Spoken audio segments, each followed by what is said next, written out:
All right, today we're going to unpack a story that really cuts to the heart of digital trust. It's all about a piece of software that's on millions of computers and how a state-sponsored hacking group turned that trust into a weapon. Think about this for a second. You and I, we click update all the time, thinking we're making things safer, more secure. But what if that simple click is the very thing that opens the door for attackers?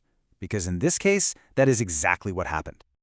You know, if you're a developer or even just a power user, chances are you've used Notepad++. It's one of those essential tools. It's fast, it's reliable, it's totally free. It's really built on a foundation of trust. And well, that trust, that's exactly what made it such a tempting target. So, the big question is, how on earth did they pull this off? Let's break down the mechanics of how they turned this beloved tool into, basically, a Trojan horse. It all starts with something you do without thinking. You click update. But this wasn't some noisy brute force attack. No, this was way sneakier. See, the attackers didn't even have to crack Notepad++ itself. Instead, they went after the infrastructure around it. They hit the web hosting provider. And by doing that, they could basically sit in the middle, hijack update requests from their targets, and then silently swap the real file with their own nasty version. And what you're looking at here is a classic, textbook supply chain attack. Why bother trying to storm the castle walls of some huge bank or telecom company directly? It's way, way easier to find a weaker link. Go after a trusted supplier, like a piece of software you know for a fact your targets are using every single day. It's a seriously clever and, frankly, a dangerously effective strategy. And this is so important, something the creator of Notepad++ really wanted everyone to know. The application's code was solid. The software was secure. The problem, the real weak link, wasn't Notepad++ itself. It was the journey that update took to get from their server to your computer. So how did anyone even figure this out? Well, it took some serious digital detective work to follow the breadcrumbs and see just how long these guys were lurking in the shadows. And what's just wild about this is how persistent these attackers were.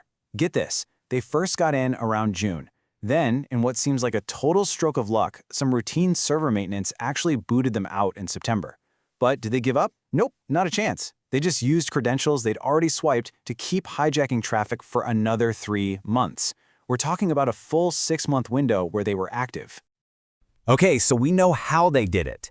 But what was actually hidden inside that malicious update file? Let's pop the hood and take a look at the digital toolkit the attackers were using. Yeah, this wasn't your run-of-the-mill, off-the-shelf malware. When researchers tore it apart, they found something they had never seen before. A totally custom-built backdoor. They gave it a name, Chrysalis. And finding a brand new tool like this, that's a huge red flag. It tells you you're dealing with a really sophisticated, well-funded group that literally builds its own digital weapons. And let me tell you, Chrysalis was no joke. It was seriously powerful. It basically handed the attackers the keys to the kingdom, complete remote control. They could do anything. I mean, run commands like they were sitting right there at your desk, snatch files, install even more malware. And here's the kicker. It had a full cleanup mechanism to erase all their tracks on the way out. This thing was built for one purpose: espionage. But they didn't just rely on their own custom tool. Oh no, they had a plan B. They also dropped in a Cobalt Strike beacon. Now, Cobalt Strike is actually a legitimate security tool, but it's a huge favorite among hackers. Why use both? Well, it gave them flexibility. It gave them a fallback. If Chrysalis got caught, they still had another way to stay in the system.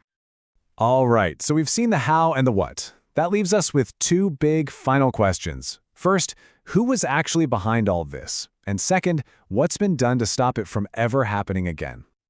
Well, after all the digging, security researchers are pointing the finger at a group they call Lotus Blossom. This is a known China-linked group that specializes in cyber espionage. And honestly, this whole attack has their fingerprints all over it. This wasn't some random spray-and-pray attack. It was a surgical strike aimed right at high-value targets. We're talking telecom and financial companies in East Asia. Now for the good news. The Notepad++ team jumped on this, and they jumped on it fast.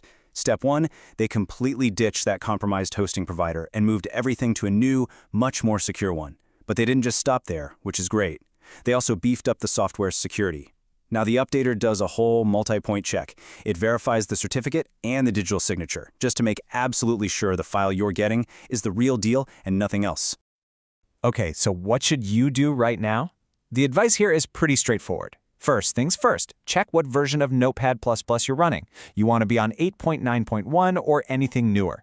But honestly, to be 100% safe, the best move is to go straight to the official website yourself, download the latest installer fresh, and just run it. That's the only way to be sure you overwrite any files that might have been compromised. And, this whole incident really leaves us with a huge, lingering question. It kind of forces all of us to rethink what safe software even means anymore. Because it's clearly not enough for the code itself to be clean if the whole delivery system can be hijacked.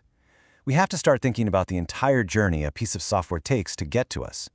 It's a complicated new world out there, for all of us.